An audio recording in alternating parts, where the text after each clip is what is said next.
It all starts with a voice. Just 3 words, spoken from the shadows on a floor that shouldn't even exist.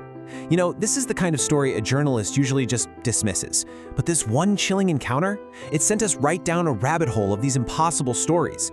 And they all came from the same place, an ordinary office building that seems to be hiding a fracture in time itself. So let's talk about Meridian Tower. From the outside, it looks like any other 22-story office building in Chicago. Totally unremarkable. But for decades, the people who work here have been whispering about elevator number 3.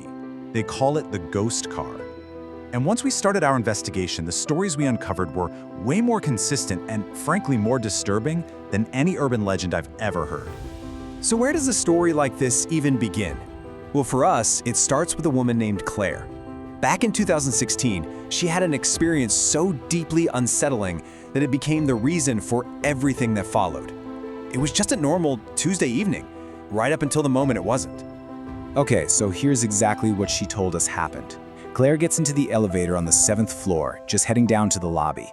But then the elevator just stops. The doors slide open and she's looking at a hallway she has never seen before. The lighting's all wrong, the carpet's different, and then a man she can't quite see clearly just says that one cryptic thing: "You're early."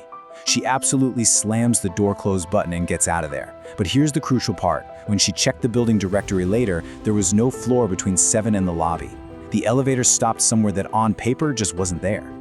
Now, Claire's story was definitely strange, but at first we thought, okay, maybe it's just an isolated incident, a trick of the mind.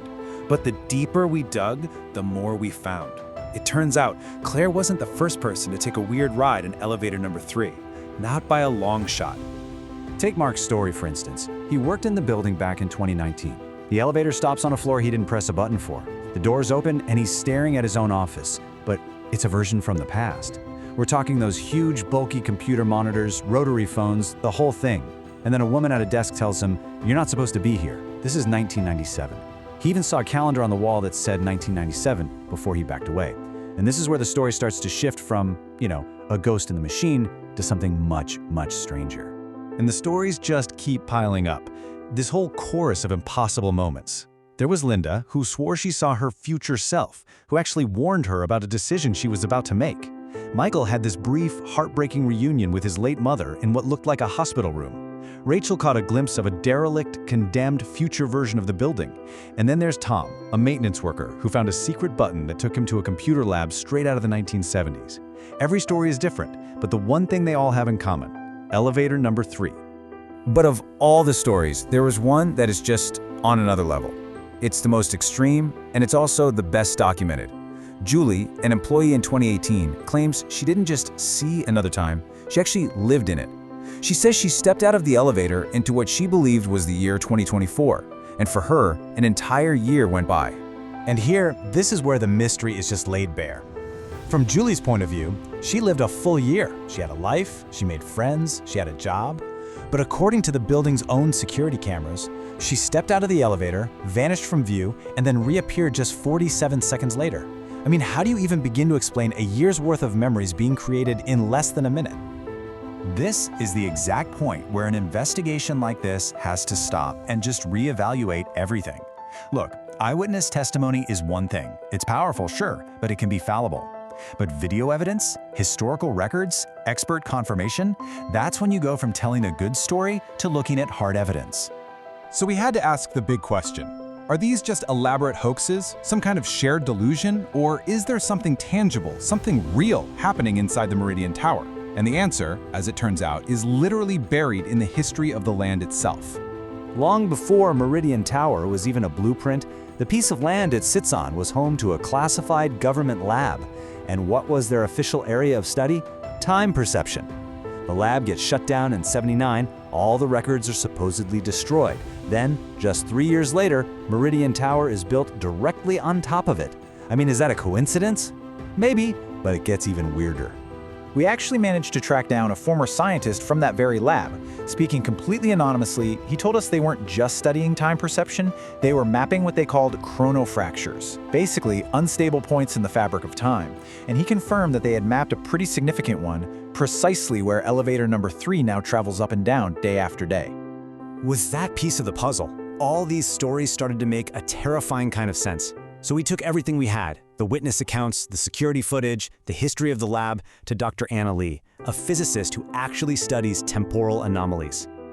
Dr. Lee gave us a few working theories. The first is this idea of temporal folds. Think of it like a crease in a piece of paper, where two really distant points in time can momentarily touch. She thinks the elevator itself, this metal box moving through powerful electromagnetic fields, could be acting as a trigger, briefly activating this fold and letting passengers glimpse, or maybe even step into, another time. But it's her third theory that gets really compelling. When we charted all the reported incidents over the years, we found these really distinct spikes. And these spikes line up perfectly with periods of major global anxiety. The Y2K panic, the whole 2012 Mayan calendar craze, and the start of the 2020 pandemic. It's almost as if the collective stress of humanity is somehow making this fracture in time more volatile. So, as you can probably imagine, the building's management couldn't just ignore this stuff forever. The liability, the pure danger of it all, was just too great. And eventually, one final incident forced their hand. In 2022, an employee got into elevator number 3 and just vanished. They were found 3 days later, wandering on another floor with absolutely no memory of what happened in that time. And that was the last straw. So, the elevator was officially and permanently shut down. The power was cut, the doors were sealed shut. Problem solved, right? Well, not exactly. Carlos, the head of security for the building, told us the activity never really stopped. He still hears the elevator operating at night, that very distinct sound of the doors opening and closing, the faint hum of machinery. And he describes this strange smell that just hangs in the air around it, like ozone in old paper. But the final piece of evidence we found is maybe the most unsettling thing of all. This is a recent snapshot from the security monitor. It clearly shows elevator number 3 is disabled, totally powered down, and yet its floor indicator is lit up, and it says it's resting on floor 0, a floor that officially does not exist. The door to elevator 3 might be closed for good, but the questions it opened are still very much with us. It really forces you to wonder about the nature of time itself, and it leaves all of us with one final, unavoidable question to think about. If that door opened for you and it showed you a glimpse of what was or what could be, would you take that step? Or would you hit the door close button and just hold on to the present for as long as you possibly can?